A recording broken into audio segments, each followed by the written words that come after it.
of a certain kind of Arab radicalism, which fed into the larger malfunction or dysfunction of the Arab and Islamic world. And to make an object lesson of him was not a useless exercise.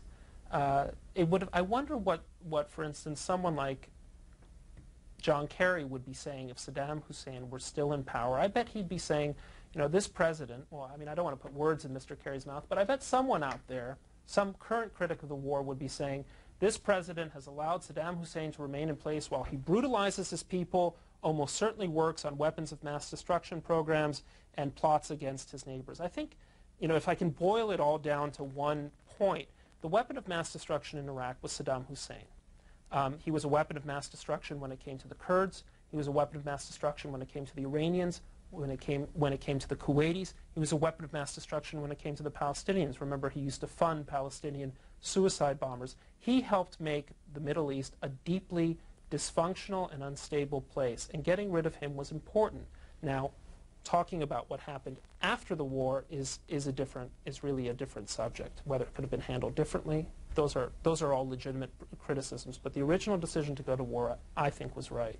You were talking earlier about the Wall Street Journal editorial board. By the way, how many people sit around that table? You know, I've never actually counted. I mean, there must be about 10 of us. The one point just to make for people who are curious about the editorial page, the editorial page consists not just of those of us who write editorials or write columns. It also, my boss, Paul Gigot, also has responsibility over everything that qualifies as an opinion. So, for example, Joe Morgenstern, our Pulitzer Prize-winning movie critic, really works on the editorial side, strictly speaking, because he's offering opinions. Eric Gibson, Eric Eichmann, the arts and the books editors, all work for Paul. So I guess, you know, I haven't done a head count, but I guess there are about 35, maybe 40 people, and we have satellite offices in Hong Kong and Brussels. Did you ever see anybody around that table disagree with George Bush going into Iraq? I mean, do you have that kind of disagreement, or you say you're all of like minds? Well, first of all, I was editor of the Jerusalem Post when that decision was made, so I never sat around the table. I don't think there was. I get the sense there was probably unanimous agreement, but I could be wrong.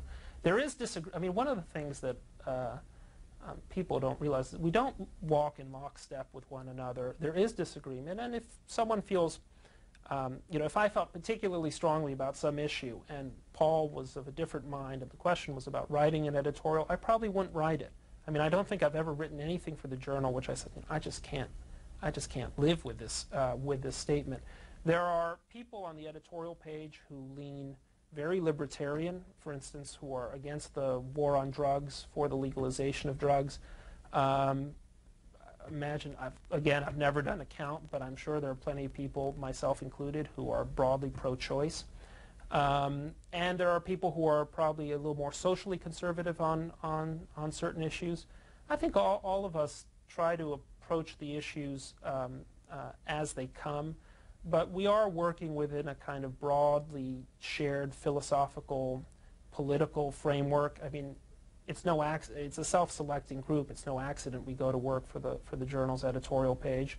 And so it's not surprising that you are going to find more agreement than not around the table. Go back to when you were in prep school and you started reading the Journal. What would you say to, excuse me, how would you advise people to read the Journal, give them some insight, some tips as to what to look for? Because I know one of the things, for instance, the Journal editorial board does, or you report, you actually report on, in some of your editorials, new information, break news from time to time. But what other kinds of things would help somebody understand how to read the Journal? Well, first of all, I mean, I first started reading the Journal really just for the editorial page. And then as I grew up, I realized that the entire paper is really a gem, and there's a heck of a lot to read in the paper on any given day. You know, we have this tradition of what we call A-heads on the front page, which are these sort of quirky, offbeat stories that, you know, you don't really necessarily find anywhere else. And we have daily, at least every day, we have one piece that is just some really in-depth, drill-down kind of reporting on some subject where a reporter might have worked on that story for 3, 4, 5, even 6 months. And all of that is just outstanding. Columns in the marketplace section, our weekend journal, our new weekend edition. I think all of that is really worth reading. And the more time I spend at the paper, the more I enjoy reading the product. In terms of the editorial page, we do a lot of our own reporting. We have our sources. We work phones. We take trips. I've been in the Middle East a bunch of times in the last 12 months, 4 or 5 times. Lebanon, Israel a few times, Pakistan, Egypt, arguably in Syria, but I was in the hinterlands of Lebanon, and Syrians tell me I crossed over into the Syrian border. We go places, and we try to, I have, a good number of my columns are datelined from other places. So there is this tradition of doing our own sourcing and reporting, and not just kind of saying, well, here's what we think, which is what a lot of opinion pages do. Well, what I was getting at is something like some days you wake up and the entire page is devoted to one editorial. Mm-hmm. What's it take to move that board to write that long one editorial? Well, I did, I shouldn't say what I did. It's strictly speaking not allowed. I have done some of those. It takes an issue that we think is sufficiently important, that deserves really, the full kind of a very broad treatment. Often those big editorials are kind of thematic rather than topic specific. The last one that the journal did was on the 5th anniversary of September 11th, where you really just had to take in a whole series of issues, not just Iraq, Iran, Al-Qaeda, and so forth, and you just really needed the space. I mean, generally speaking, we try to have some diversity on the page, which is to say an editorial that will be foreign-related, an editorial that will be domestic, and then we have this institution, the middle editorial, which is the smallest one, which we christened the Randette, which usually has a kind of lighter side aspect. On the features, that it's really just entirely news dependent. Sometimes when you have an author like Fuad Ajami who just writes beautifully and has important things to say, you're just going to give him the run of the page. On weekends, we have, since we started the Saturday edition, we have a weekend interview every week with someone who is sometimes a newsmaker. Obviously, Paul Gigot just interviewed George Bush for one of the weekend interviews. Sometimes they're kind of just interesting people. A colleague of mine who speaks fluent Mandarin Chinese as well as Japanese just went and interviewed the author, the Chinese-American author Ha Jin, who wrote this book, Waiting, and is a kind of a real critic of not just the Chinese regime, but its effect on Chinese culture. And I thought that was, that's really value added for readers, not just to have the kind of Paul Volckers or John Boltons of the world, but to have, literary figures, cultural figures, the whole gamut. At what age did you become editor of the Jerusalem Post? When I was 28. Why did you do that, and how long were you there?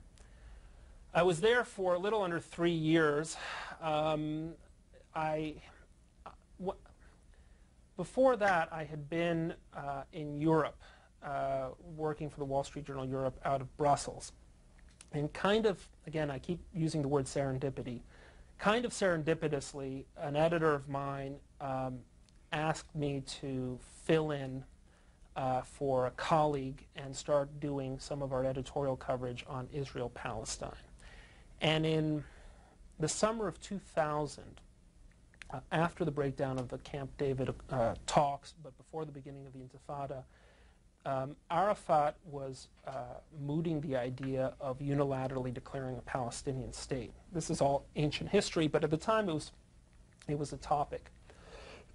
So my editor said, well, listen, can you go out there and really do a story about the Palestinians and what kind of state they would get, not territorially so much as politically and socially, if in fact Arafat declared one. So that was really my first time in Israel as a reporter, and I spent most of my time in Gaza and Ramallah and Hebron, talking to Palestinians, really at kind of all the levels, entrepreneurs, leaders in Hamas, political figures, you sort of name it. And I wrote a piece that really stressed the point that there was a kind of real dysfunction at the heart of Palestinian society and government that was being largely neglected by the focus on the peace process and the question of borders and land. And the piece, essentially, the drift of the piece is this was not going anywhere good, that there was enormous internal violence within Palestinian society, and that was probably going to flip out. And that piece appeared, I think, on the 20th of September 2000, and a little more than a week later, the Intifada began. Now, I take pride in that particular article because even 3 days before the Intifada began, I think no one was predicting that it would start, or certainly that it would last as long as it did. Anyway, after the Intifada began, I started really going out to the area pretty frequently, and to my total surprise was called up by the publisher of the Jerusalem Post, whom I'd never met. And who was it at that time? Tom Rose.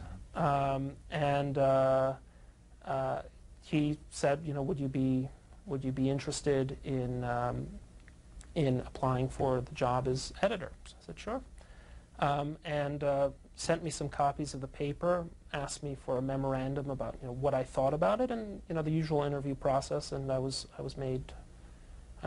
given the job, to my surprise and delight. Here we are a few years later, and you're back at the Journal. Tom Rose is doing a radio show in Washington, and Conrad Black, who owned the Jerusalem Post, is in, I guess you could say, some kind of trouble.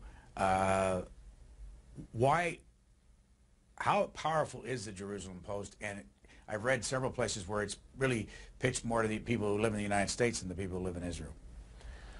Jerusalem Post is an interesting newspaper because it's an English language newspaper in a Hebrew-speaking country. And because that country is a relatively young one, during its early days, the paper began during the British Mandate, and it was called the Palestine Post up until 1951 or 2. But during the early days of the State of Israel, it was largely a country of immigrants where people, even if they spoke Hebrew, didn't read it very well. And so the paper had much greater influence than it does today when a second and third generation is being reared in speaking and reading and writing Hebrew. It was also, for a period of time, the organ, the unofficial organ of the Labor Party, and politically tilted Labor or left. And that was true for up until the time Hollinger purchased the paper, and then the paper developed a new political identity, which was essentially on the right, although it's moved from, at different times, from being, depends on how you define right, but more to the right or not quite so far to the right. But it's been, kind of broadly speaking, a paper of the right. But once most Israelis started reading in Hebrew, it became more of a niche publication, catering domestically to diplomats, English-speaking immigrants, and tourists. And that is, that's a fairly small niche. Now, in the mid-1990s, once you had the internet, the paper always for a long time, had an international edition, which reached a relatively limited audience.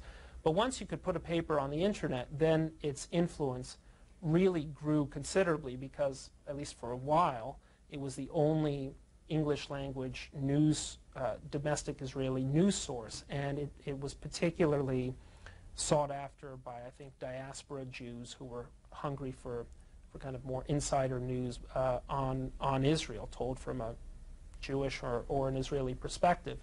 Now, when I became editor, I think the paper was experiencing a kind of identity crisis because it was attempting to be a paper of record for Israel, as well as a paper that appealed to diaspora Jewry or people interested in Israel overseas. And it really didn't have the resources to be both or to do both well. In my